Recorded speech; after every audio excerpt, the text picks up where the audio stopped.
Hello and welcome to the Love Foundry podcast. It is the 24th of June. Uh, as you can tell, we are missing Dan and Taylor, but there's a chance they might join in later. But if not, I will just carry on. I was thinking about what I wanted to talk about. Sorry about that. Talk about and focus on. And I was thinking about what it is that the Love Foundry has to offer other people.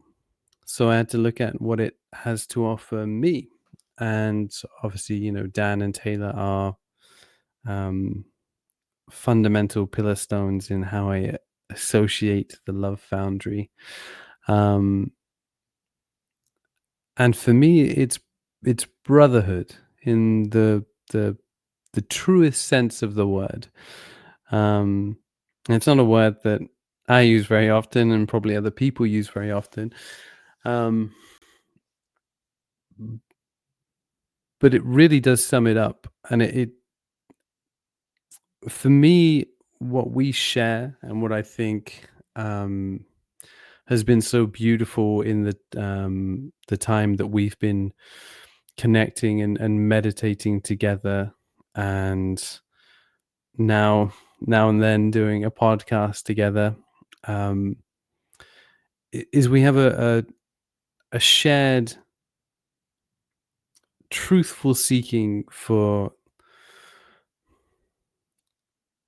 what's more, for what's real, what's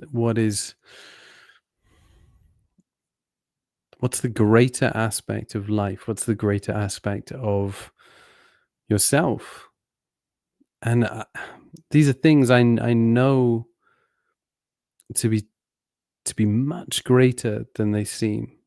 I know this without a doubt.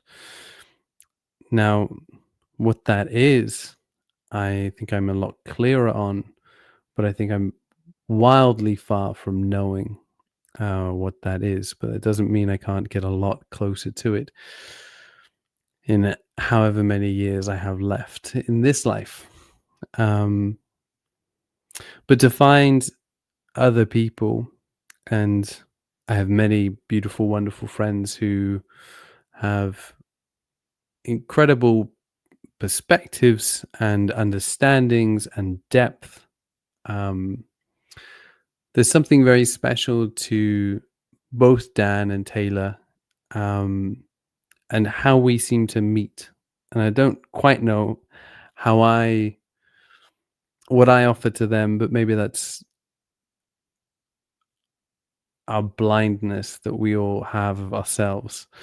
Um, but I know we offer something quite beautiful to each other, and hopefully that means we offer something beautiful to other people. Because I was looking at it from, I guess, the only perspective like I can look at accurately is if I was an outsider and I felt the way that I felt in the world, which was that I knew that there was this much more to life and greater possibility for just love in the world and beauty and joy, and a way for the world to work in a way that it is not now. And I would see it and I would judge it, which that's my mistake. But I judged it wrongly. I think only because there's a part of me that knows it can be another way. I know there's great potential for humanity. And there's already great beauty in humanity and in the world, but I know it can live and exist in a way that it does not now. And to find two other people that I think so genuinely are seeking that, to live life from that place, from live life from that understanding, to offer that to the world, I think is beautiful. And how successful we are at that, um, you will have to gauge yourself. and I will have to gauge myself. Um, but I know that our intention is absolutely true. There is no doubt about that at all, and there is definitely um, a depth and understanding that we all bring that strengthens it in each other. Um, and a triad, um, I mean, Dan's talked about many times about the importance of symbols, and but that triad that we bring together, I think, is a beautiful, beautiful thing. And I hope through this podcast and through the discussions that we have and what we try and offer and share, that other people get something from that. And I hope that it offers, as I said earlier, brotherhood, because I think it can be an incredibly lonely world, and it's lonely because we've separated ourselves. In reality, it's not a lonely world, but it's easy.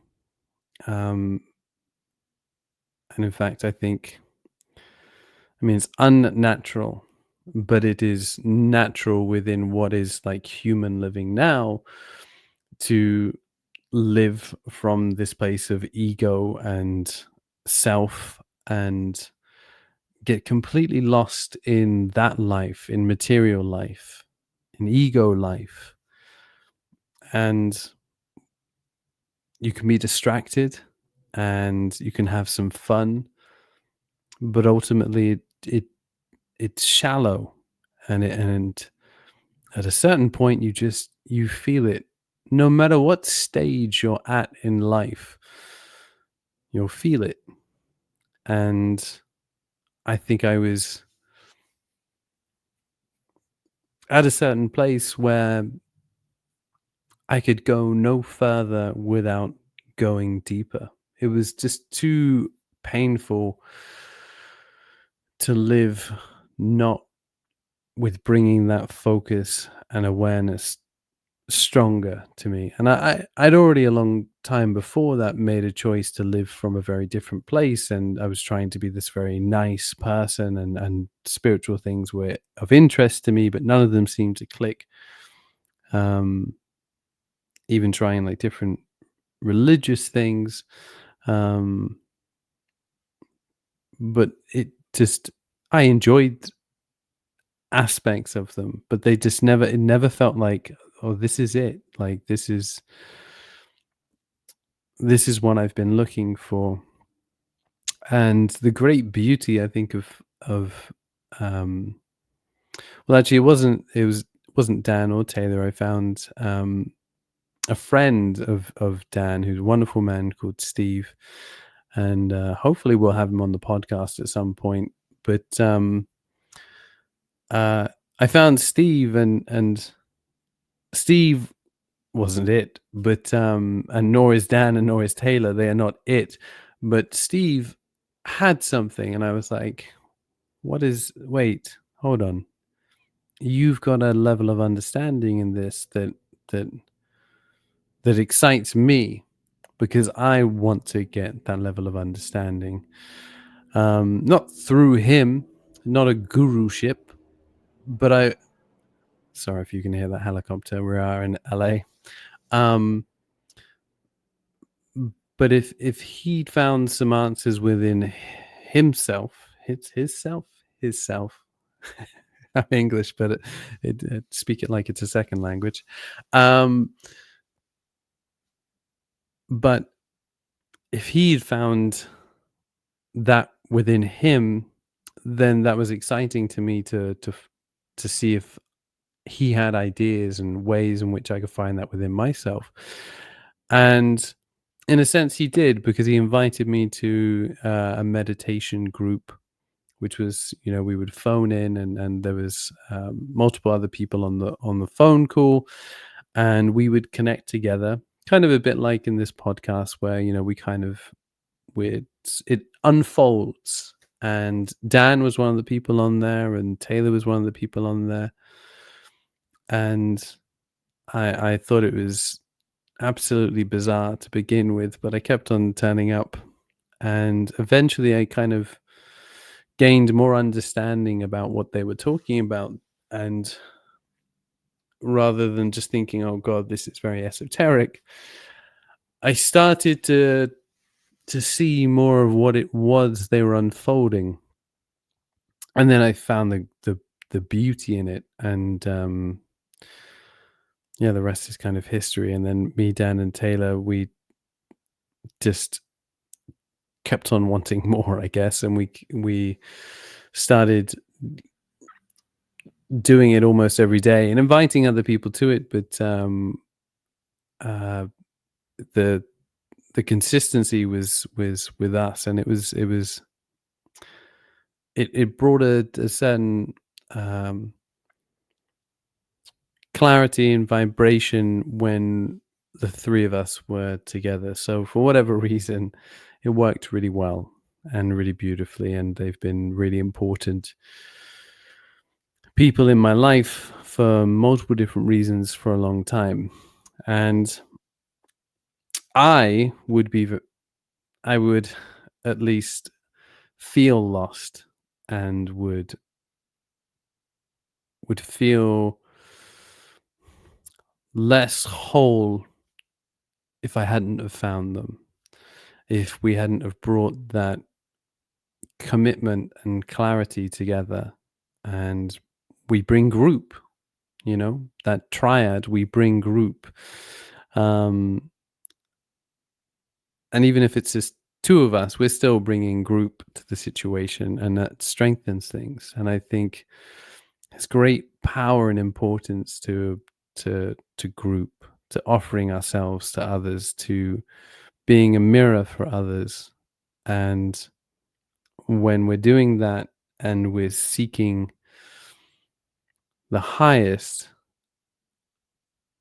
well, I think it's a beautiful, potent thing. And I think one of the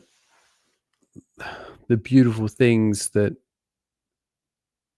we all offer is we're not doing it from a place of self, or um or at least the intention is. Like, we all have egos, and we do our best to put them aside, and we all have an identity of ourselves, of which we all try to put aside as best we can, especially for the love foundry and for each other. But what I think we all genuinely have is an intention to seek love, not from a place of self.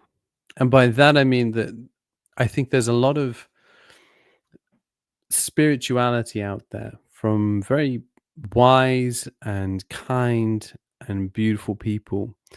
But I think it's very easy for people to get caught in the identity of it, to wear it like a beautiful robe. And it's I think hard, when people will see you that way and strengthen that idea of yourself and praise you for it. And well, luckily we have none of that to lead us astray. But none of us want that. And that doesn't mean that we are not susceptible to pitfalls. Of course we are. But I know that none of us are rooted in our intention in that. And I think that makes, for me, they are a totally safe space. And we are a safe space because of that. Um, and if that ever changes, then, well, we will have failed greatly, because it's not about us, it's about what we can offer for others. And as I said, I was thinking about what I wanted to talk about in this podcast, or ramble on in this podcast. But I was asking myself questions, and then I was writing down the sort of answers that were coming to me. And one of the kind of um, images that kind of came was that, it's not about serving yourself. It's about serving others, and we know this inherently. But it was like,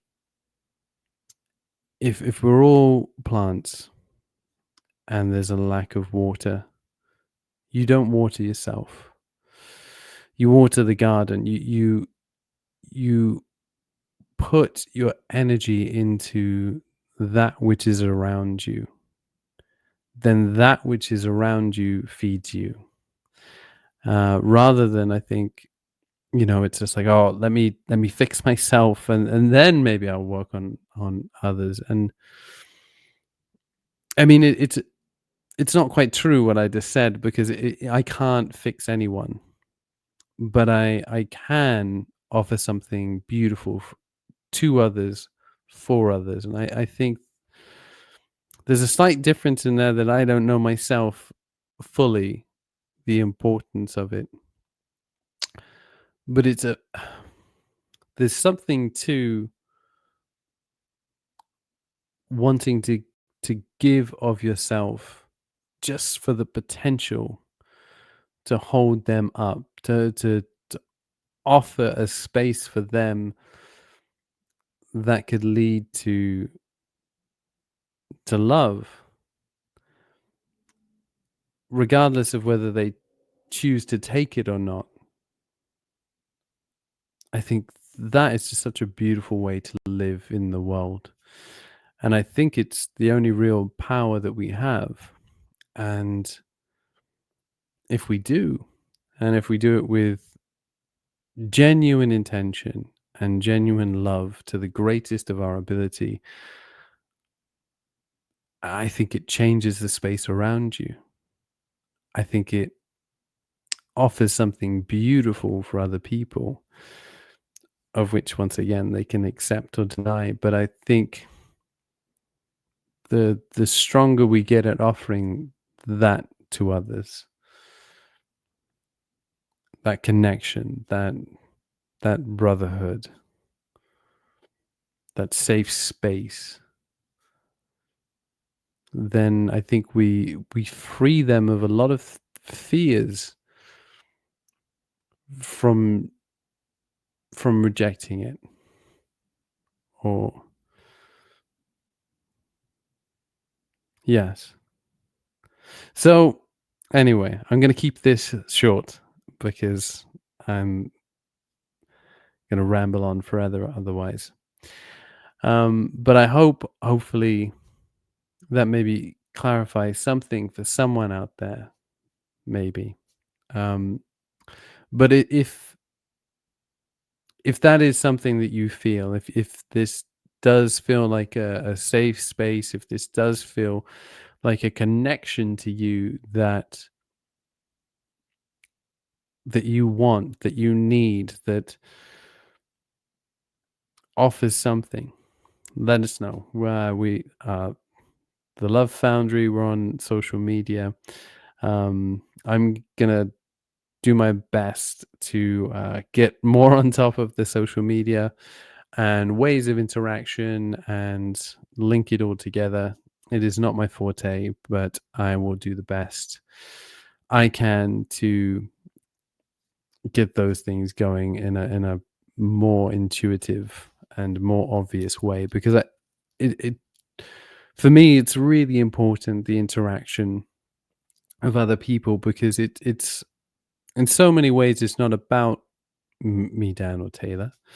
Um, Other than the fact we're just holding space. But what the Love Foundry is it should be a place for people to get greater understanding and love held in a space where people are already holding that space for others.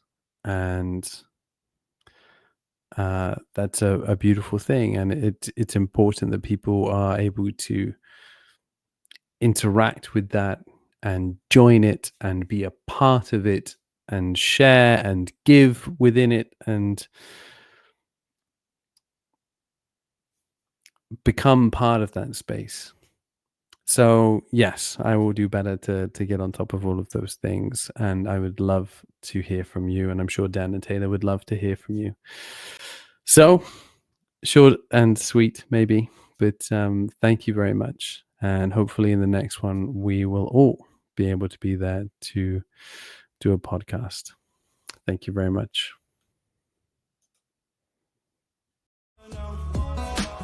Don't you wanna know about love? Wanna know?